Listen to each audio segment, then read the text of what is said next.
Hello friends, இன்றைக்கி நம்ம சேனலில் பார்த்தீங்கன்னு வச்சுக்கோங்களேன், ஒரு அதிரடியான ஆன்மீக பரிகாரத்தையோ ஒரு இம்பார்ட்டண்டான ஜோதிட தாள்களையோ இந்த வீடியோவில் ரிஷப ராசிக்காரங்களுக்கு பார்க்க போகிறோம். பார்க்கறதுக்கு முன்னாடி என்னங்கிறத பார்க்கலாம் வாங்க. இப்போ பார்த்தீங்கன்னு வச்சுக்கோங்களேன், டிசம்பர் மாதமானது 2025 ஆண்டில் நடந்துட்டுருக்கு. இறுதி மாதமான இந்த டிசம்பர் மாதத்தில் ஒரு எச்சரிக்கையான நாள் டிசம்பர் 4ஆம் தேதி வருது.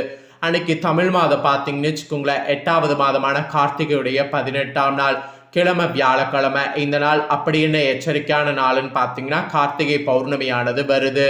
இந்த பௌர்ணமி அன்னைக்கு கிரகங்கள் நிறைய சேர்றதுனால ஒவ்வொரு ராசிக்காரங்களுக்கும் பௌர்ணமிக்கு பிறகு தலையெழுத்து மாறும் என்பது குறிப்பிடப்படுது. அப்படி குறிப்பிடப்பட்ட அந்த முக்கியமான தாள்களை தான் இந்த வீடியோவில் ரிஷப ராசிக்காரங்களுக்கு ஷேர் பண்ண போகிறேன். ரிஷப ராசியில் பிறந்த நேயர்கள் இந்த ஒரு வீடியோவை ஃபுல்லாக பாருங்கள். உங்கள் ராசிக்கு பௌர்ணமியில் என்ன மாதிரியான பலன் கிடைக்கும் அப்படிங்கிறத கிரகங்கள் சேர்றதன் மூலிமா தெரிஞ்சுக்குங்க. இந்த பலன்களை தெரிஞ்சு இதற்கேற்ப நடந்து இனி வரக்கூடிய நாட்கள் பயன் பெறுங்க. இந்த பௌர்ணமி சாதாரண பௌர்ணமி கிடையாது, ரொம்பவே சிறப்பான பௌர்ணமி.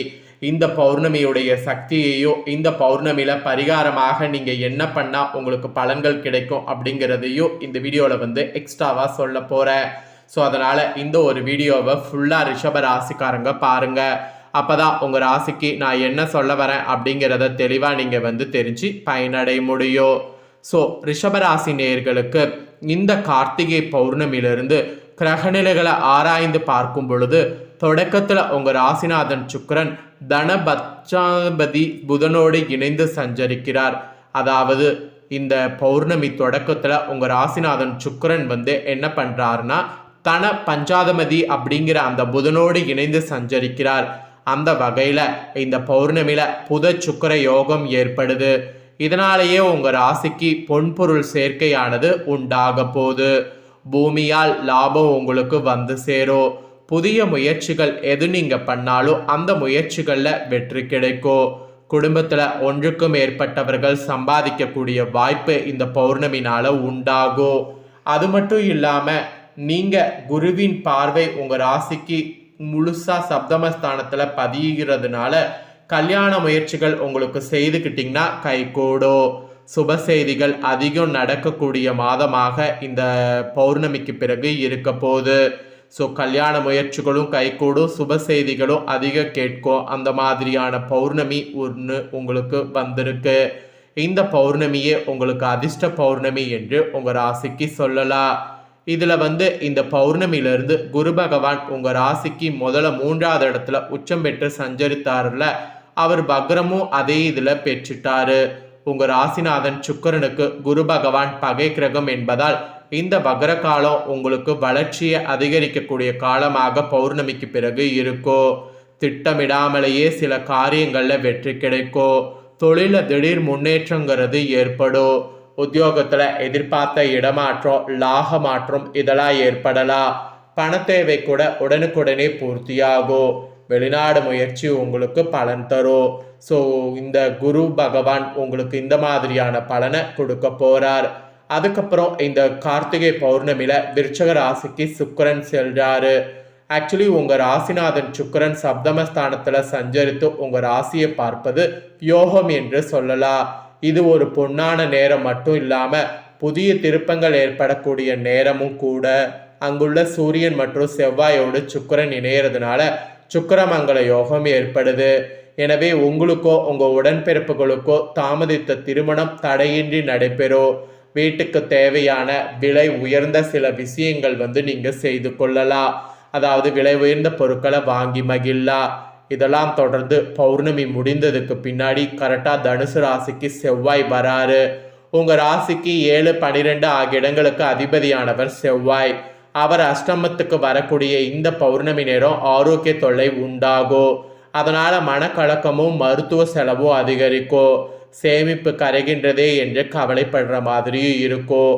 வாகனங்களில் செல்லும் பொழுது இதனால் கவனம் தேவை. இடமாற்றம், ஊர் மாற்றம் எதிர்பாராமல் வந்து சேரும். அதை கண்டிப்பாக அசை பண்ணி தான் ஆகணும். இதை தொடர்ந்து பௌர்ணமிக்கு பிறகு விருச்சக ராசிக்கு புதனும் வராரு. உங்கள் ராசிக்கு 2, 5 ஆகிய இடங்களுக்கு அதிபதியானவர் புதன். அவர் சப்தமஸ்தானத்தில் சஞ்சரிக்கக்கூடிய இந்த பௌர்ணமி நேரம் பொன்னான நேரமாக இருக்கும். பொருளாதாரத்தில் நிறைவு ஏற்படும். மண் பூமி வாங்கக்கூடிய யோகமும் ஏற்படும். மாமன் மைத்துனர் வழியில் ஏற்பட்ட மனக்கசப்பு மாறும். பயணங்களால் பலன் உங்களுக்கு உண்டாகும். ஸோ கிரகங்கள் இந்த மாதிரி சேர்றதுனால பௌர்ணமி பலன்கள் இதுதான் என்பது உங்கள் ராசிக்கு குறிப்பிடப்பட்டிருக்கு. பொதுவாக சொல்லணும்னா பொது வாழ்வில் உள்ளவர்களுக்கு நல்ல ஒரு தாள்கள் இந்த பௌர்ணமியிலிருந்து கிடைக்கும். வியாபாரம் மற்றும் தொழில் செய்பவர்களுக்கு புதிய ஒப்பந்தங்கள் வந்து சேரும். உத்தியோகத்தில் உள்ளவர்களுக்கு உயர் அதிகாரிகளுடைய ஆதரவு திருப்தி தரும். கலைஞர்களுக்கு நட்பால் நன்மை கிடைக்கும்.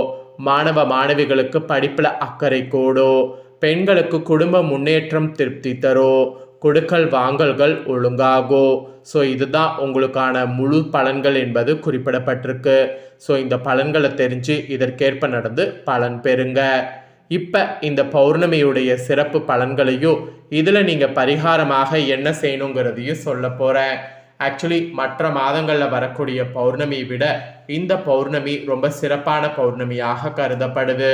இந்த பௌர்ணமியில் பார்த்தீங்கன்னு வச்சுக்கோங்களேன், இந்த பரிகாரம் நீங்கள் செய்கிறதுனால உங்கள் ராசிக்காரங்களுக்கு நிச்சயம் தலையெழுத்து மாறும்.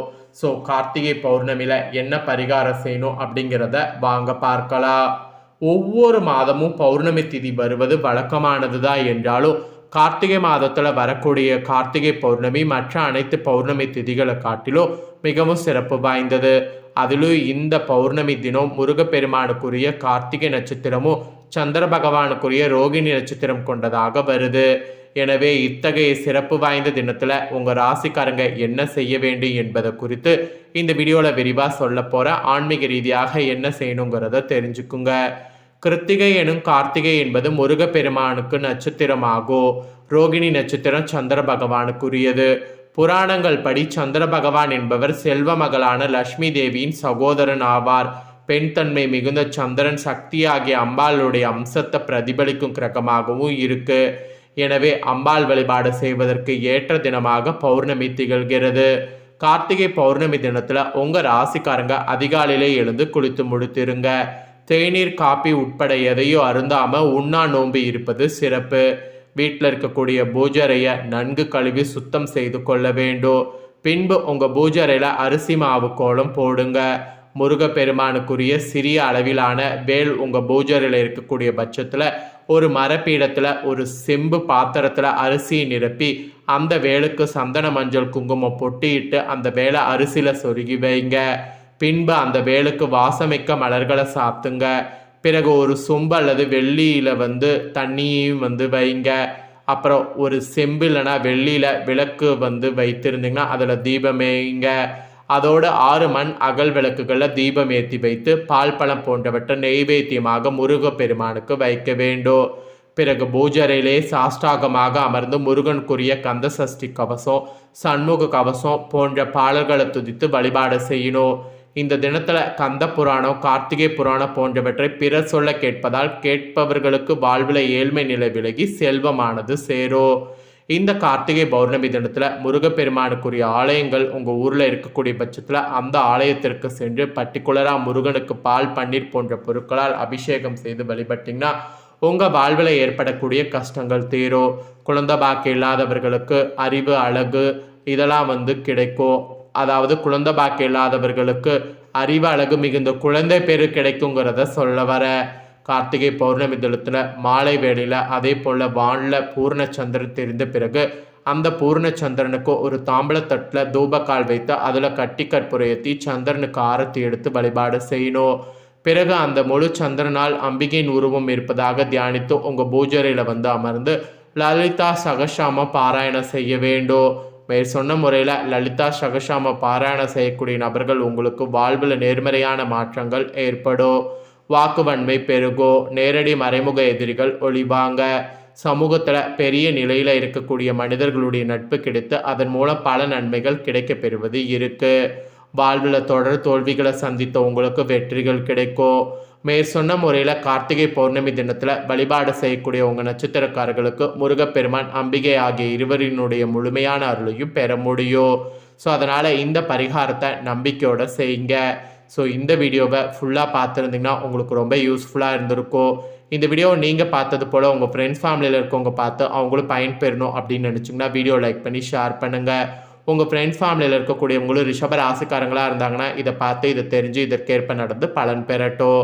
இதே போல் புதிய அப்டேட்டான நிறைய வீடியோ நம்ம சேனலில் போடப்படும். அதை எல்லாமே உடனுக்குடனே தெரிந்து கொள்ள மறக்காமல் நம்ம சேனலை சப்ஸ்கிரைப் பண்ணுங்கள், கூட பெல் பண்ண ப்ரெஸ் பண்ணுங்கள். ஃபர்ஸ்ட் டைம் பார்க்குறவங்க அதை நீங்கள் பண்ணிட்டீங்கன்னா இனி நான் போகிற மற்ற அப்டேட்டான எல்லா வீடியோஸும் உடனுக்குடனே தெரிந்து கொள்ளலாம். ஸோ மறக்காமல் பண்ணுங்கள். நெக்ஸ்ட்டு இதே போல் சுவாரஸ்யமாக வேறொரு வீடியோவில் உங்களை சந்திக்கிறேன். நன்றி.